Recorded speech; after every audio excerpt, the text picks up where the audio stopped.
Legacy in Motion is brought to you by BinaPavo, your sustainability, our business. Sunway Business School, fortune favors the prepared mind. Hi, welcome to Legacy in Motion. I am Dr. Jesrina. And I'm Dr. Leilanie. And today we have a very special guest from Klanajaya. And if you're coming from, from Shah Alam towards Kuala Lumpur, you will never miss it on the left, as you're approaching Klanajaya.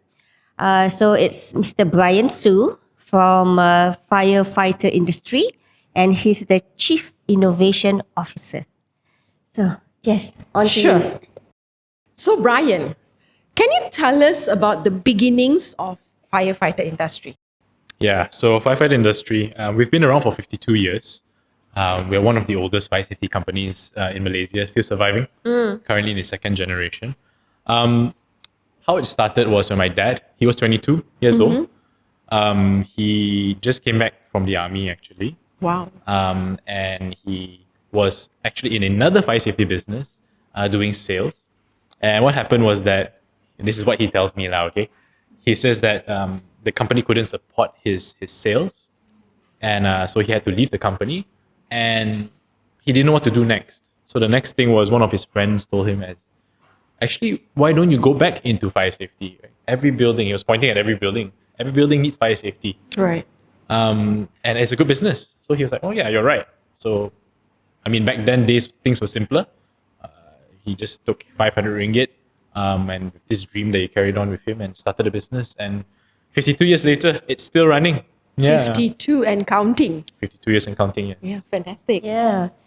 And Ryan, you joined the company in what year, and and how did it progress to what you are today as the Chief Innovation Officer? Yeah. And what's your typical days like?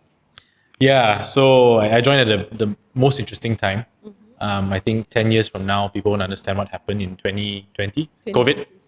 Yeah, so I joined end of 2019, and thankfully I was young. I guess I'm still young now. I only want to do young things, so we set up all things digital, one of which was the e-commerce store. So when COVID was happening, there was a lockdown and a lot of uncertainties. We were lucky that our team was still running, and it's really funny. People tend to forget e-commerce was not a thing. Yes. People don't think to buy like homes or small things online, right? Yeah. So at that time when we first started we actually had a e-commerce store, I think 2015. Right. I set up for Lazada at that time. I think they were the first major e-commerce platform in Malaysia. They had to actually set an appointment to get somebody to come to our office to sign physical forms. Because we were so early into the game, Right. to join a digital platform, e-commerce, we were filling out forms. And in 2015, the biggest challenge for us was to find a logistics company that would want to send, at that time for them was big, a 2 kg fire extinguisher Right. through what do you call parcels, right? As a parcel. As a delivery. Yeah, back then it was considered heavy. Right. Yeah, and the number one question that our customers asked us back then is that, are you guys a scam? And then number two question they will ask is, how do I place an order? So early days, we had those challenges. It's not very common. But we were lucky enough that when I joined in, it was growing. People could only buy things online when it was locked down. Yeah. And it was good. People didn't know where to spend their money, and some people just put money into fire extinguishers, and we did quite well. Yeah. I think they had more time to look at, what am I missing in the house? Exactly. Right? Yes. And we were getting orders at like 3-4 a.m. Really weird. I don't know why people would buy fire extinguishers at 3-4 a.m. at that time. Yeah. But it worked out. Okay, lovely. Yeah. And as a Chief Innovation Officer, how are you using these new marketing tools to reach out to customers and to talk about safety today? Yeah. So I was lucky enough, back when I was in school, one of my school's alumni was running the, I guess, biggest up and coming camera company in the world, a GoPro at that time. So I actually won a competition and got a GoPro from the GoPro founder. And I was like 20 years old, I think. So I very naive. I just went up to him and say, actually, could you give me one advice? So he gave me this one advice over 10 years ago, and it's still stuck onto me today. And we've been using it in marketing. Don't show people the product. Show them what you can do with the product. Yeah. Yeah. So I guess in GoPro that makes sense, right? They always, or any camera company, they show what you can do with the camera, what you can shoot with it, the experiences you can get into, rather than the specs of the camera or the specs of the product specifications. And we've been doing that in marketing. So we were one of the very early people to also hire a full-time TikToker. Really weird at that time. What year was this? Yeah, I was just about to This ask that. was maybe 2022. Okay. Maybe around 2022, I think. How it came about was because this person came for a job interview and wanted to become a customer experience officer. I looked at her, and the first thing I told her is that you're too good looking to be behind a screen. You need to be in front of a camera. So and we saw that TikTok was trending up, but businesses were not using TikTok yet. At that time, it was still people dancing in front of cameras. People still do that, but people were mainly doing that on TikTok. And that's how we actually gained a bit of traction. Also during slightly post-COVID era. Yeah. And touching base on marketing and how people are trying to do many different things. One of the things that I saw is you doing some videos on. Yeah. Do you still do that? And what made you to do that? Yeah. We're in a family business. Yeah. We try to save costs, cut costs as much as possible. So the team started with just myself and a graphic designer. So all the videos had to be shot by me, edited by me. Okay. Actually, until today, I still shoot some of the videos. I enjoy doing it. Okay. Yeah. So I think one of the videos I did was to tell people that our fire extinguishers, the powder in there is non-toxic. Right. I just got one of my teammates to shoot the fire extinguisher on my face. Yeah. It kind of hurt, but it hurt from the pressure, not much from the powder itself. Yeah. So I did it because it's hard to get an employee to sign a waiver form to get shot in the face. In the face, yes. So I yes, just did yes, it. Yeah. But it's nice that you did that because sometimes it's when people get to see the face behind the business, and you are the face behind the business, Yeah. And so it's good to have that, and plus, I think going back to what GoPro has suggested, you have to show what the product can do. Exactly, right? exactly. Yeah? And it's not non-toxic. It's non-toxic, yes. That's to show that. Yeah. Okay. Jess, the next question. All right. So maybe you want to share with us a recent challenging project that you've introduced and you believe that is going to change the firefighter industry. Yeah, it's funny to say this, but there are new types of fires these days. Right. Chemistry of fire has existed, since the Stone Age, basically since the formation of the universe. But there has been new types of fires, specifically lithium battery fires. So there's a huge growth in EV, not just in the world but Malaysia. In the past 2 years, we've gotten much more brands, much more options of EV cars. And the challenge of the EV car when it comes to fire is that lithium fires are considered a chemical fire. And what chemical fires are is that it generates the fire and it sustains the fire. In short, if you have an EV, if there's a fire, just run away. Because It will. it will have small explosions. Okay. But the challenge is it will continue to To burn. burn. Yes. So even what the bomba or fire services in the world, what they do is that even after the fire has stopped, they will have to put the car into a containment location. So sometimes they put it in water, sometimes they put it in sand. And they keep it there for weeks because reignition may happen. Oh. And there goes the car.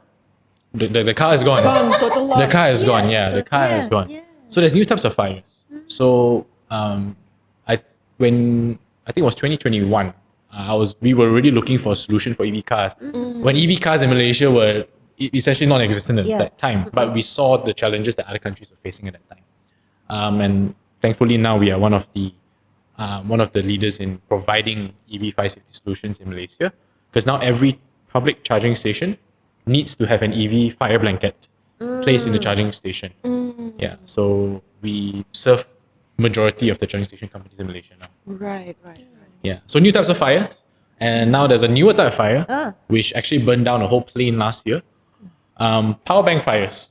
Power bank. Yes. Yeah. Yes. So if you've traveled recently, you would hear it over the PA system saying that you have to keep your power bank with you and not in an overhead compartment. Yeah. Because last year in January, power bank fire happened in an Air Busan flight and it burned down the whole plane. Yeah, the whole plane was destroyed. Luckily, they were on the ground when it happened. So we have been developing a solution for that. We are 90% there. We have 10 more percent that our R&D team is essentially burning more power banks in the office now and testing. We found a good way to burn power banks, by the way. So why, I'm just curious, why are power banks burning or exploding more now than it did before? Yeah. There's just more power banks in the market, and people are using their phones a bit more. And when people travel, they'll bring their power banks. And there is no particular standard for power banks. Right. I believe only China is enacting Yeah. their CCC certification that all power banks that go to China needs to have that certification, or else we just take it and dispose of it. Yeah, so it's just more things. There's just more power banks in the market. Yeah. That's it. We are learning about fires now. Yeah, we are. New type of New fires. types of fires. Yeah. Yeah. All I know is fire requires oxygen for it to burn, right? No. No? Yes. Right? The fire triangle, you need Yeah. oxygen to burn. Yeah. But for lithium battery fires, EV cars, you put it into water, it will still burn. Yeah. So that's how different it is today, yeah? Yeah. Exactly. But you mentioned earlier that they will submerge it in the water. Yeah, so it doesn't. So the goal of EV fires, fire safety in EV fires, is not to put it out, but to suppress the fire from spreading. So there have been a case where an EV car caught fire in a parking structure in the basement, and it just collapsed the whole building because it kept burning and spreading and burned other EV cars.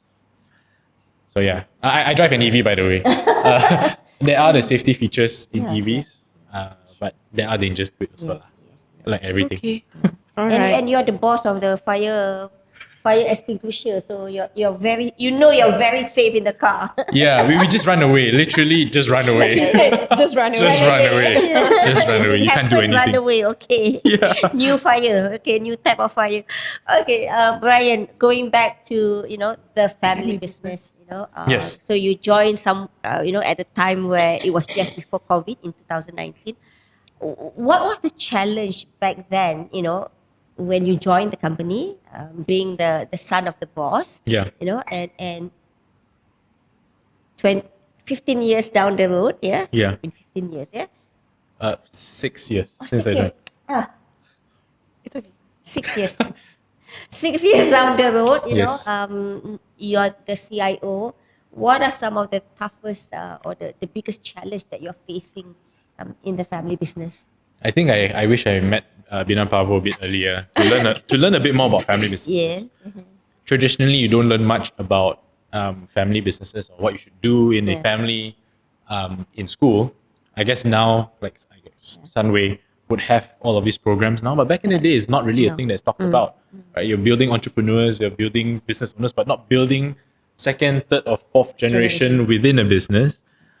Dynamics is different. Things you learn in a normal business class, you cannot put it into a family business. Sometimes the right thing is not the right thing in a family business. And every family business is unique. Every family business is unique. Yeah, different people, different leaders, different number of people in the business, and how you navigate it, right? So how did you navigate through it? And what are your challenges? It's been a very interesting 6 years. There's ups and downs. I came from the mindset because I was in Silicon Valley for a couple of years, and I was more in the US, just like Dr. Leilanie. And I guess the mindset there is that you want to always try something new. You're always, trying to be an innovator. Always challenging the norm, right? can't challenge the norm when you first join a family business. Yeah, I've been asked to leave the company a few times in the early days. Oh yeah. Yeah, Mom or dad? I shall not name. That is a politically correct answer. Yeah. Yeah. So a lot of these concepts may not work in a family business. So the challenge is navigating that, but at the same time wanting to grow the company. Right. So I think there was a point where we actually reached, I wouldn't say a breaking point, but a point where it was a bit tough because I was always challenging. Yeah. And I just spoke to my parents and say, all these things I'm doing is because I want the company to grow. Yeah. The reason why I'm questioning so much, the reason why I'm pushing so hard is because what got us here 50 years into 50 years may not bring us to the next 50 years. Yes. So what we do now is really important. And we're still always trying to make sure that we are a few years ahead. Yeah. Like when we saw EV fires or looking for a solution 4 years ago, it only came into fruition 1.5 years ago. Yeah. Before that, we all research. There was no sales. Nobody was buying it, but we were ready. Okay. Yeah, but we were ready. So challenge really is sometimes you really gotta, maybe have a very tough conversation with the family business founders or the owners. I'm doing this because of this. Right. Right? It's all for good virtue. This is what we want to do. Sorry that sometimes I may come in rough or hard, but this is why I'm doing it. Yeah. I like what you're saying, Brian, that when you first joined, you were even asked to leave, maybe because you were very vocal and you wanted your ideas to be, to be taken seriously and to actually test out your idea, right? Yeah. But I also like the fact that you said you continue to have that tough conversation. Yeah. And I think that's so important. Yeah. That we can't expect our parents to take all our ideas and and we can't also think that we can have it easy. Yes. Right? So having that conversation rather than shutting down, Yeah. Being brave enough to have that tough conversation. I think that is what is important to move forward. Yes. Right? Yeah, and a lot of times, we gotta respect the people that has brought us here today, right? Yeah. And their times are very different. No such thing as digital marketing, no such thing as Facebook, there's no such thing as influencers, There's no such thing as podcasts. Yes. Yeah. Yeah, and to explain it to them is not easy because they've never seen it before. So we cannot blame people from not just different generations, but different pockets of society to understand what your ideas are. Yeah. True. Yeah. Okay. So it's interesting that you mentioned podcasts, right? And as a learning journey for not just SBS, Sunway Business School and BinaPavo, but I think at large, 80-90% of Malaysian businesses are SMEs, and out of that, a very large portion is family businesses. Yes. Yeah. So in that itself, we talk about how to sustain this, the legacy in sustaining a family business. So maybe you can share the vision that was planned by your family, Yeah. or maybe perhaps yourself for the future, on leadership continuity and transitioning to future generations. Yeah. Yeah, that's a big question. I think as first generation founders, my parents, right, all they did was trying to survive. They came from very poor backgrounds, right? They were living in squatters. They were that poor. So what this business was to put food on the table. And having said that, as how the company started, sometimes you don't think too much about the vision. You're just working. You're just working and working and working. And Make sure there's food on the table. It's just food on the table, Yeah. working hard, right? Working hard, working smart, to as smart as possible, right? So there's no such vision that was planned beforehand. I mean, one of the first few things I asked when I joined was, actually, what is our unique selling point and what is our mission and vision? So first of all, the unique selling point is that we do everything. In a traditional business school, that is never a unique selling point. You need to find something you're great at, right? Yeah. But then what I found out after 6 years is true. In an industry like ours, or a lot of industries too, right? You want to find somebody that does everything, A to Z. You don't want to find different vendors or different companies. You just want one person to do everything. And that is our unique selling point. Right. Yeah, we start from the manufacturing up until the end. So it's very important for us, if we want continuation for second generation or like myself to do that vision. And the vision usually is really broad. Right. So we had to sit down, and our vision is basically to fireproof Malaysia. Right. It's as broad as that, because our unique selling point is that we do everything. Yeah. So in terms of leadership, it's very different too. I think these days, watching videos on Instagram, on TikTok, or even listening to podcasts, right? I think right now in 2025, 2026, you see a lot of small businesses that are very founder driven and founder facing. You see founders talking about their businesses. Where back in the day, there's no such thing. You're supposed to keep all this to yourself, right? Yeah. I think one person that's doing really well is like Khairul Aming. He's talking about his businesses and how he started it, and he just launched his restaurant Rembayong recently, right? Yeah. And people love stories like that. Yes. But we also have to know that maybe this will not work in the future anymore, because this is very founder driven. If you want to expand, I don't expect me to work until I'm 80 lah. You gotta pass it on. You gotta build that machine. And we are currently now in the company building that second layer, and it's all knowledge. We have people in the company for 45 years, and a lot of knowledge are in there, but it's never out there. It's never written. It's never documented. It's all experience.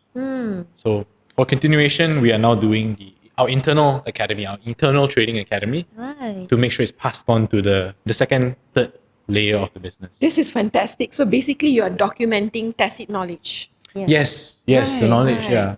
So I come from the mindset where things can be learned. Of course, some things you have to learn through time. Yep. But a lot of things you can learn. You're going to school, going to universities. That's where you fast track learning, right? Instead of 50 years of experience, you learn it in 4 years. So we're now building that, but within the company. Yeah. So taking on that and moving on to the next question, which is related, I consider this as an idea, a new idea, and I guess it's for the fact that we need, or you need to think 50 years ahead, right? Doing the academy, so and so on, and turning that tacit knowledge into something that Documenting it. right? Yeah. And so how do you get this older generation, not just your parents, but the older generation who has been with Firefighter for so long? Yeah. How do you get them to embrace this new idea? And and moving forward, how do you get the later generation moving forward to uphold this idea? I guess every business is different. What I realized is that for us to document this info, you can't sit someone down and just ask them questions. You just gotta follow them. You gotta shadow them. Shadow. Yeah, I've been to fire safety is not really sexy, right? We work with pumps. We work with pipes. We work with wiring. We work with construction sites essentially, right?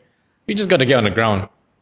You just gotta get on the ground and see how it works, and then document things like what usually gets spoiled. How do you fix this problem? Just gotta get down on the ground, and hopefully build a team that will also get down on the ground to document this with you. And I'm glad we have that lah. Okay. Yeah. A lot of work, right? It's a lot of work. I mean, we're still in the beginning stages, but we know it's definitely needed. Yeah. Yeah. Certainly. Okay. Jess, you want to move to Sure. the next question?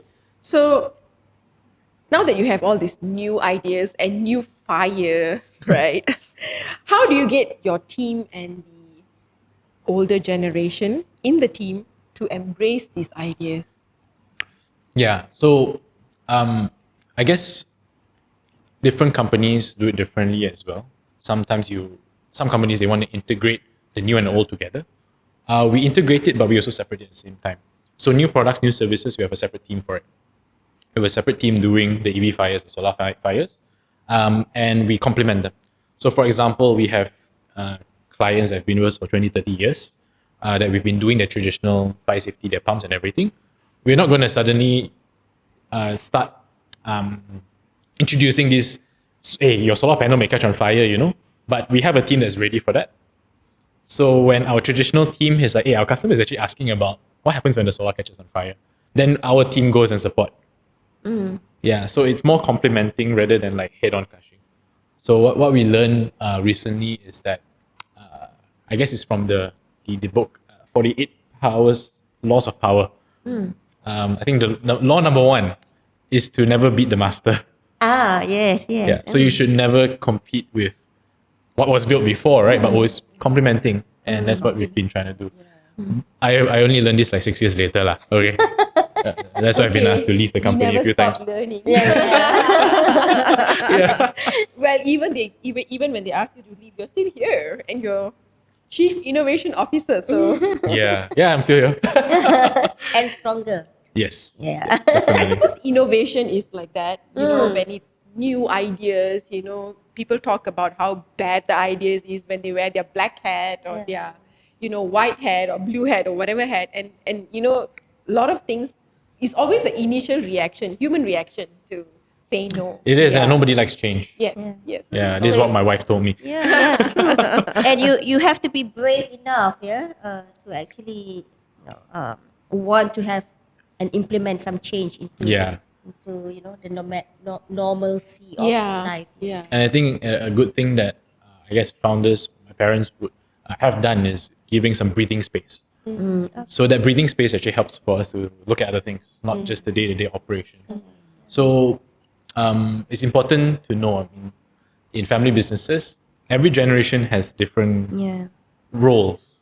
I cannot expect my next generation to do the things I'm doing, because I don't think he or she would be good at what I'm doing, and I'm also not good at what he or she is doing.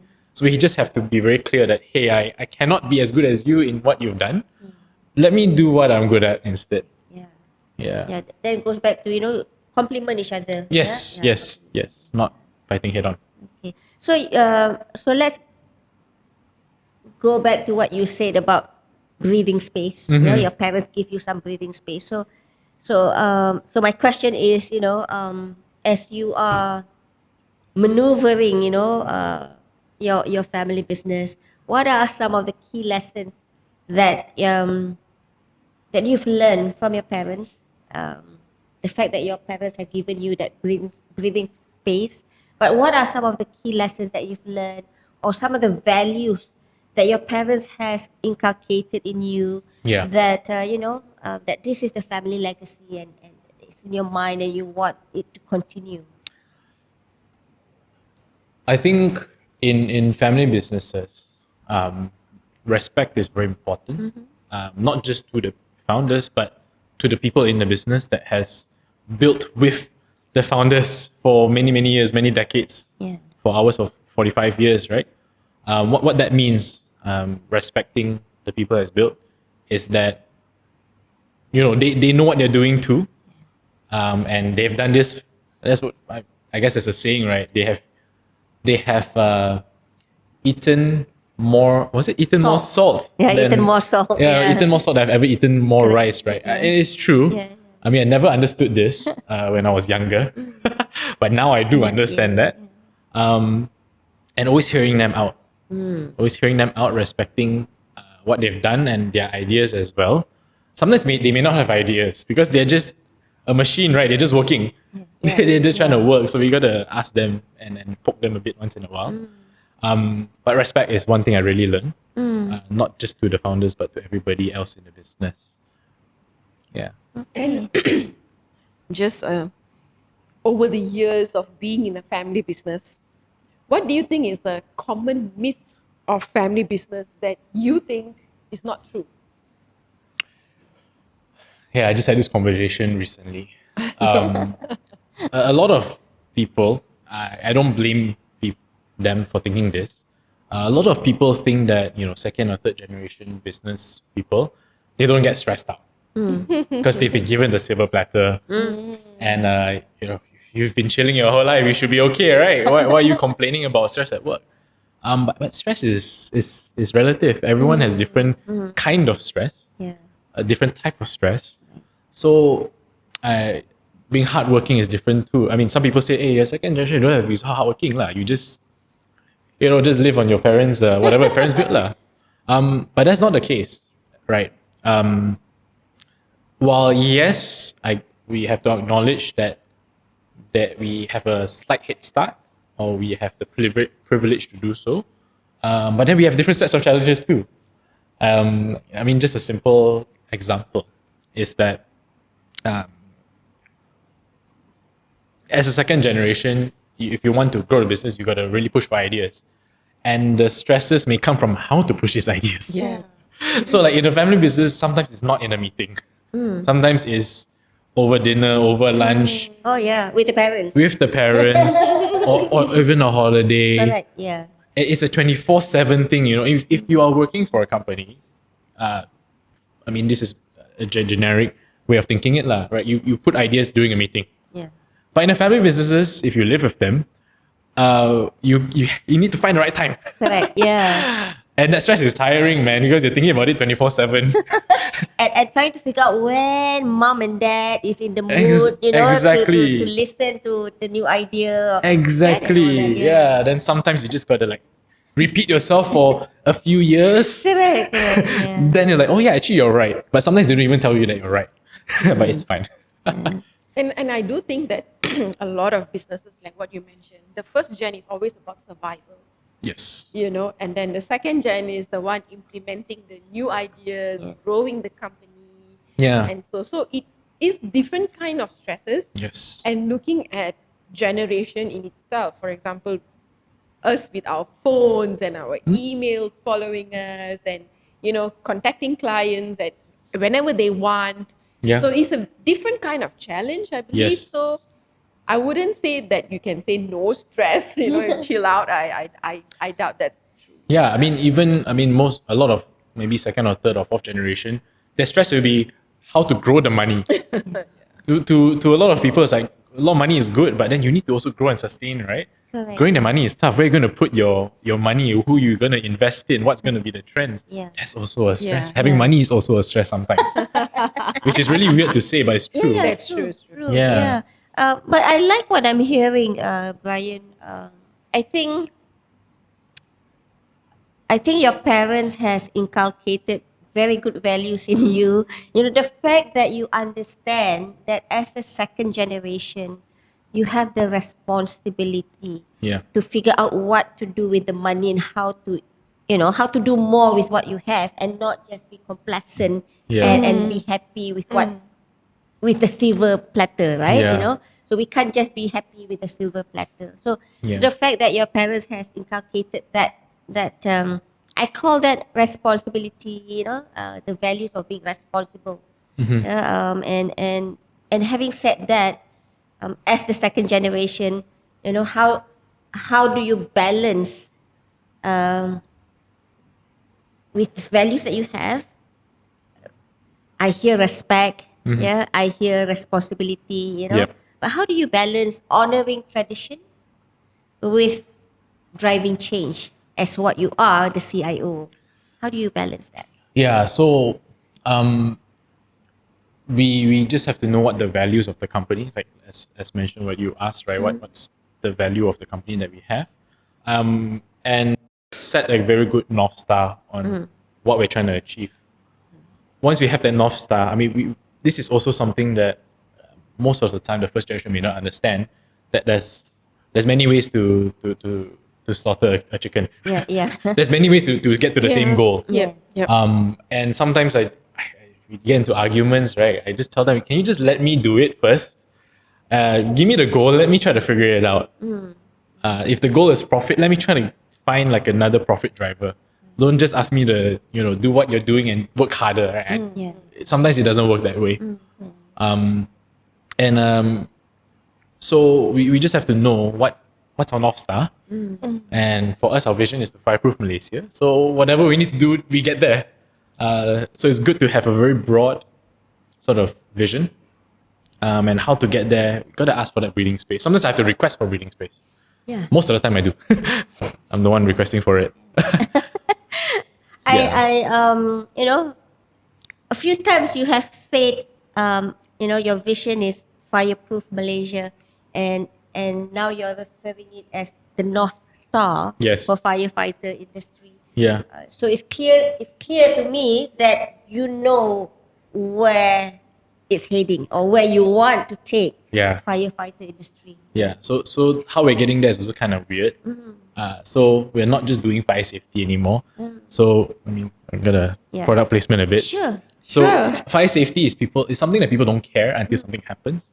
So we just need to do everything under the sky for people to think about fire safety. Yeah. So this is one of it, right? We have a water bottle that looks like a fire extinguisher. Oh, nice. Oh, lovely. Yeah. So a lot of people think that it's a fire extinguisher, but it's actually just a water bottle. Okay. But it's designed exactly like a fire extinguisher. If you read it, it actually teaches you how to drink water instead of how to use a fire extinguisher. Oh, okay. And how do we buy this? It's online. It's yeah, online, because you can customize your name on it. Nice. So you can we need like a few days to do it. So things like these, right? So if you have that North Star, like all these things are not useless anymore. Yeah. So this has shown has results. So recently there was a fire that happened in December, Mount Kiara fire. And that fire actually triggered, for some reason, it really triggered Malaysians that they need to think about fire safety very seriously. Because 2 weeks before that, actually, the Hong Kong fire happened. 6 buildings caught on fire. And then it happened in Malaysia, also in a condominium. Right. And in a luxury condo as well. Yeah.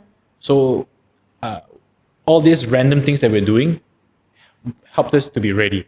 So when people think about fire safety, they'll think of us. Right. Yeah. So on that day, our online sales literally 10x Wow. of our previous highest. Right. Yeah. So our previous highest 10x. Wow. And it happened for a few days after that. And we had to also jump into the opportunity. So after Yes, that, yes.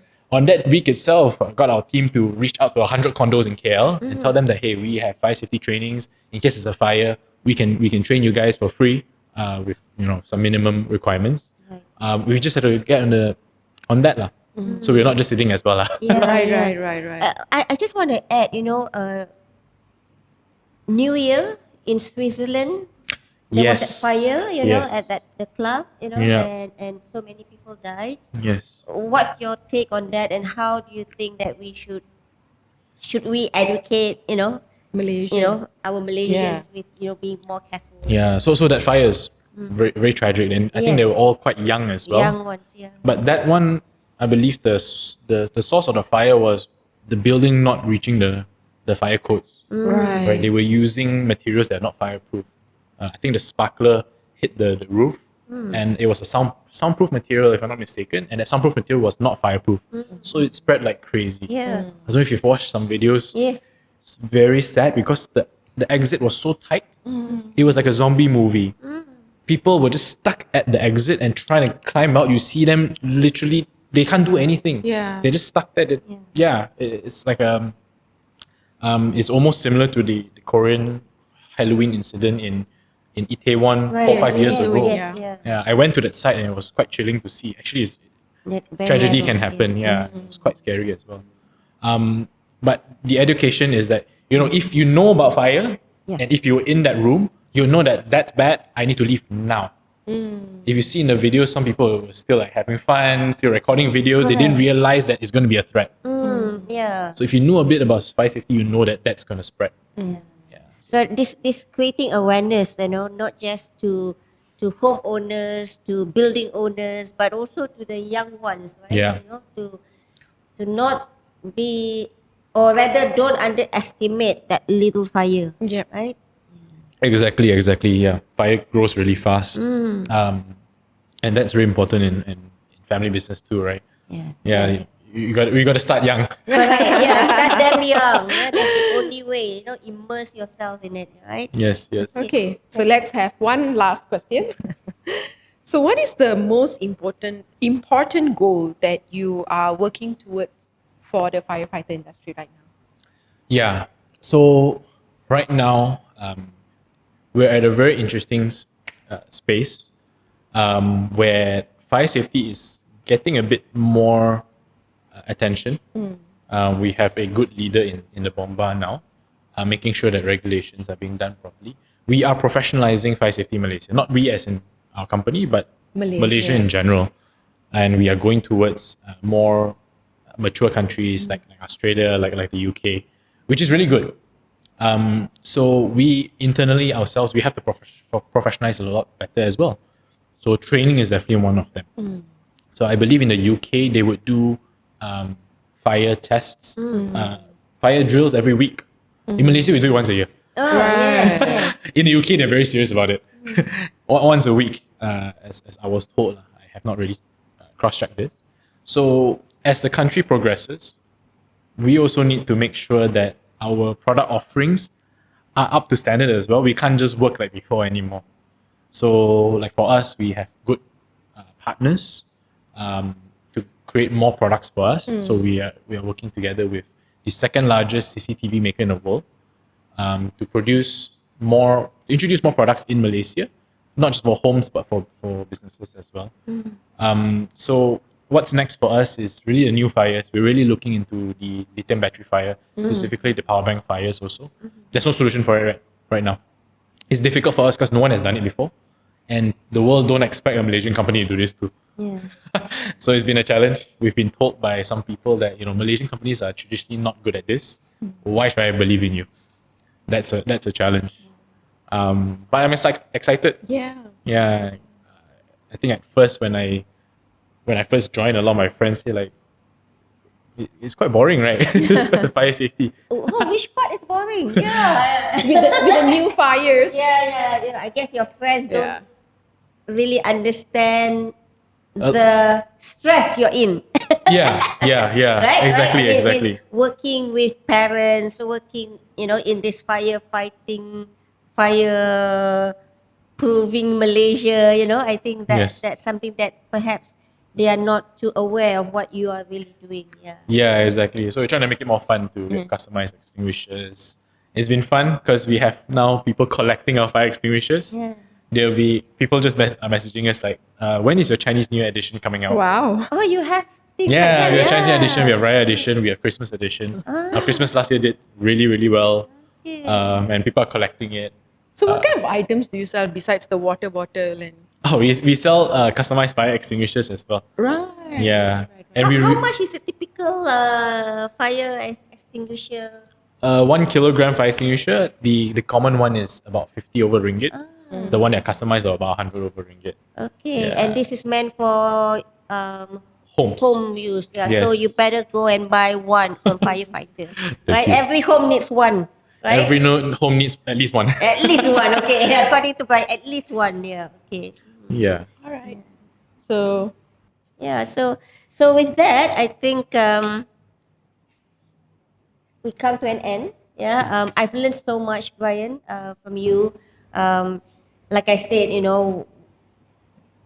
the basic knowledge for me on fire is, fire grows and, it grows on oxygen, but now you're talking, there's a lot of different challenges with regards to fire and lithium battery and stuff like that.